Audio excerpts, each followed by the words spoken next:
السلام علیکم، welcome to fact T V. کچھ روحانی قسم کے لوگ جانوروں سے گفتگو کرنے کا دعویٰ کرتے ہیں، اور اب سائنسدانوں نے بھی شہد کی مکھیوں کی زبان سن لی ہے، بلکہ یوں کہیے کہ دیکھ لی ہے۔ وہ آپس میں کیا باتیں کرتی ہیں، اس حوالے سے بھی حیران کن بات بتا دی ہے۔ ٹائمز آف انڈیا کے مطابق ورجینیا ٹیک کے سائنسدانوں نے شہد کی مکھیوں کی زبان ڈیکوڈ کی ہے۔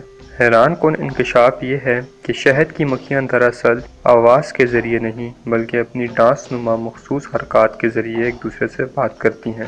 سائنسدانوں کا کہنا تھا کہ مکھیوں کے اڑنے سے آنے والی بھوں بھوں کی آواز دراصل ان کی زبان نہیں ہوتی، بلکہ یہ صرف ان کے تیزی سے چلنے والے پروں کی آواز ہوتی ہے۔ وہ ڈانس کے ذریعے ایک دوسرے سے بات کرتی ہیں۔ دوسری مکھیوں کو مختلف پیغام ان کے ڈانس کے مختلف اور مخصوص انداز ہوتے ہیں۔ ایک مکھی ڈانس کے ایک انداز کے ذریعے باقی پورے چھتے کو بتا سکتی ہے کہ اسے کہیں پر کھانے کے لیے کچھ ملا ہے۔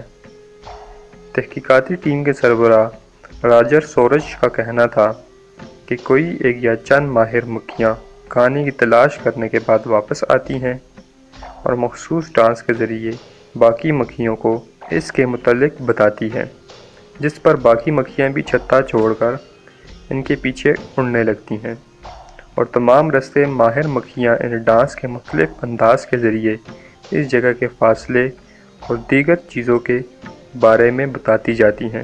اسی طریقے سے ہی وہ دیگر کئی معاملات پر بھی اپنی مخصوص حرکات کے ذریعے دیگر مکھیوں سے بھی بات کرتی ہیں۔ اگر آپ کو یہ ویڈیو پسند آئی ہو تو ہماری ویڈیو کو لائک کرنا نہ بھولیے گا۔ اس طرح کی مزید انٹرسٹنگ ویڈیوز کے لیے ہمارے چینل کو سبسکرائب کریں اور ساتھ میں بیل آئیکن کو بھی پریس کر دیں تاکہ ہماری نئی آنے والی ویڈیوز کو نوٹیفیکیشن آپ کو مل جائے کریں۔ اپنا بہت ہی خیال رکھیں۔ اللہ حافظ۔